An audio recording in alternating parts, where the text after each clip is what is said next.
Do you know the difference between having your hearing screened and having a more comprehensive evaluation of your ear and hearing by a doctor of audiology? Physicians Hearing Services offers a wide variety of hearing instruments featuring the latest technology.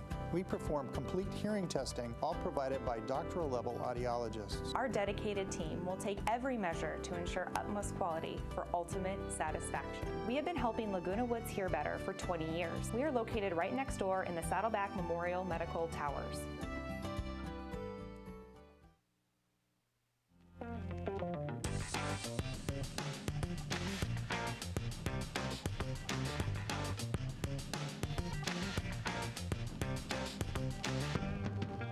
Welcome you back to the program. There was a popular commercial on a few years ago from one of the phone supplying companies, and the tagline was, "Can you hear me? Can you hear me now?"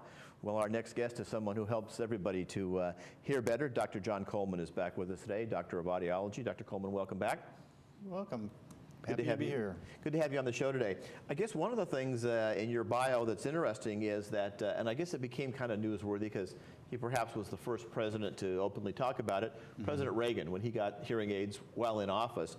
I would imagine that was an interesting phone call when you got from somebody in Washington, I don't know if it was the Secret Service or how that works, saying, hey, by the way, how about helping us out? How did that go down? How was that done? Well, it was actually a little more indirect than that. I had the opportunity to work with Dr. Howard House for 20 years, House Ear Clinic, and at the time I was Director of Audiology and Director of Hearing Aid Dispensing, so I was the hearing aid guy.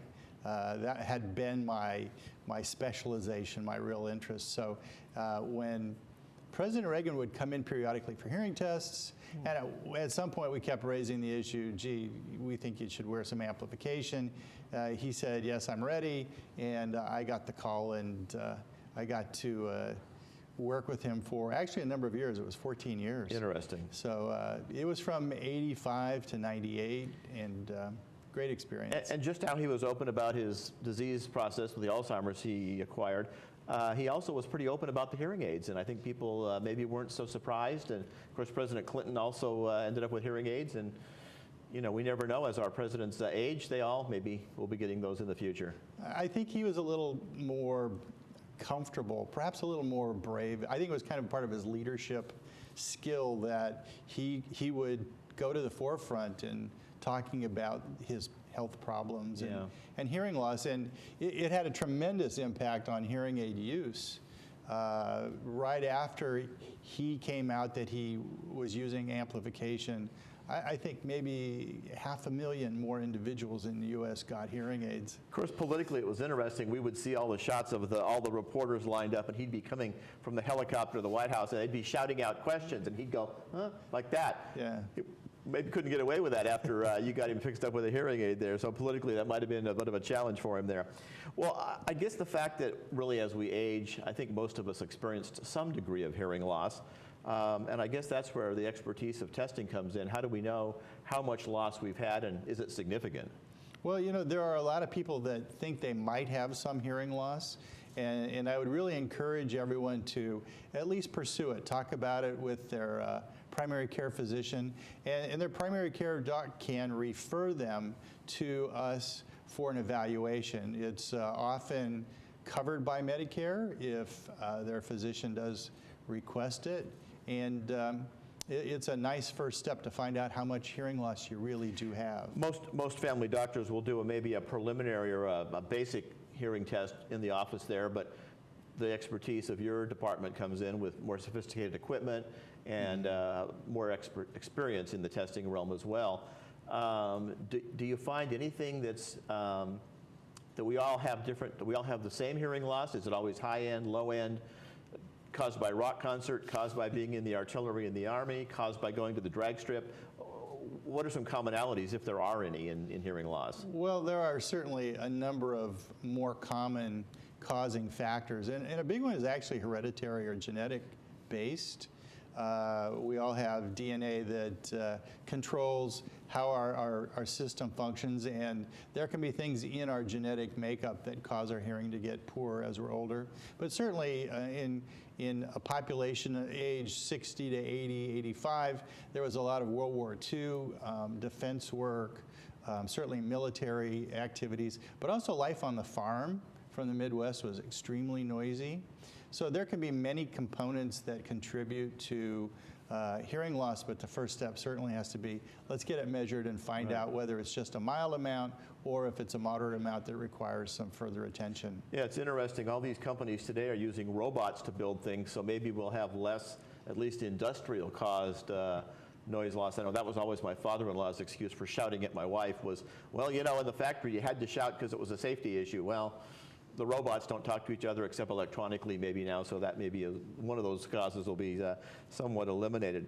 So the testing process, I guess, can be starting off with a meeting with you and maybe talking with the person about their hearing and then getting really into sophisticated testing. Yes, and there are a number of tests that we do to evaluate not only your hearing, but the function of the entire ear system, your eardrum, the bones behind the eardrum, and we can certainly identify that if you have hearing loss, what part of your hearing system is a problem. It could even be just earwax, although that's not the most common, but it's something that we certainly need to rule out, don't we? On the picture, we see a picture of the president getting a little checkup there. And I guess, was that at the House Air Institute? It was actually at President Reagan's private office in Century City.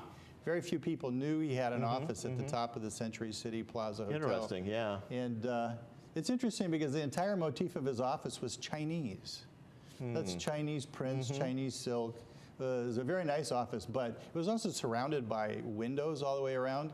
And it's amazing how vulnerable I felt as I'm standing next to these windows talking to the president. Yeah, well, you've got to know they have security measures there, so I guess what could be safer maybe than being, although, of course, we all know one of his experiences was someone actually shot him while he was president as well. Right. Anyway, so the testing procedure could be as simple as physical examination. You go, you got some wax in there, let's get that out of there. That could improve to some extent. But then there's a lot of electronic means of testing, and I know we've all had the headphone test with the little beeps and all of that, and I guess that's one of the traditional tests that you do. Right, and there's some other tests on top of that. Certainly it's done inside of a soundproof booth, and there are some other more sophisticated tests that tell us how the nerves are working. I could digress into how that test works, but the reality, though, then would be hearing loss, as you said, could be caused by a number of factors. Hearing loss could take place a number of places within the process of from the outside of your ear to your brain. In between, there's lots of systems in there. Exactly. And so one of the things we do is better define where and what parts of that hearing system you're having problems if you're having problems. Sure. You mentioned the House Air Institute, and I know they've done quite a bit of work with things like cochlear implants and some of those kinds of things, which are pretty sophisticated, and maybe only a small percentage of people might need something like that. But the percentage of people that might be benefited from some type of a hearing device is probably a lot larger percentage of the age group that we're talking about. Yes, and it's really expanded because technology has gotten much more sophisticated. You know, hearing aids now are essentially computers. They're maybe the size of a small freckle, but they'll do over 40 million calculations per second. And what we have to do is program that computer so that the characteristics of the amplification are suitable for that individual. You can have many individuals with similar looking hearing tests, or they might describe similar complaints, but in fact, every hearing aid has to be custom fit, custom programmed for the needs of that specific individual. Well, you've got a special offer for our folks here in the community, and a lot of people think, oh, there's no way I can afford this, but combining with perhaps Medicare, insurance, other ways, and you've got a special, actually a special production right now for our viewers here. Right. Well, there's a lot of concern that hearing aids are too expensive, and hearing aids typically cost between $1,000 and $3,000 each. But for viewers of your program, I'm trying to make it as affordable as possible for as many people that might have financial issues. So we're offering $900 for a digital single hearing aid. Two of them would be $1,800. But if someone really feels that they need amplification, we will fit them with the best of technology and the greatest of care. But we do have a digital hearing aid that's $900 for everything. All right, well, you've got the number there on your screen, folks. Give them a call, make an appointment, check it out, find out more if this is appropriate for you, 364-4361. And Dr. Coleman and his staff will be happy to meet with you and do the appropriate testing, and maybe you'll end up with one of those new hearing aids that the pretty affordable price. Sounds like a pretty good deal. Thank you. Thank you, Doctor, for joining us. Good to have you with us on the program again today. My pleasure. Dr. John Coleman, Doctor of Audiology, and your hearing loss might be different from President Reagan's, but he can take care of you as well and get you set up with the hearing aid that will be the best for you to enhance your hearing ability and your communications. And you can say yes when someone says, "Can you hear me now?" Yes, you can hear them. We'll be coming right back with more news right after this brief timeout.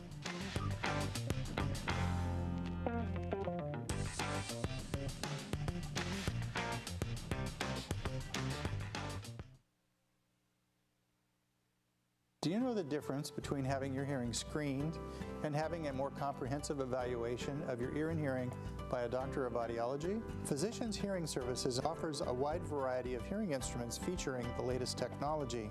We perform complete hearing testing, all provided by doctoral level audiologists. Our dedicated team will take every measure to ensure utmost quality for ultimate satisfaction. We have been helping Laguna Woods hear better for 20 years. We are located right next door in the Saddleback Memorial Medical Towers.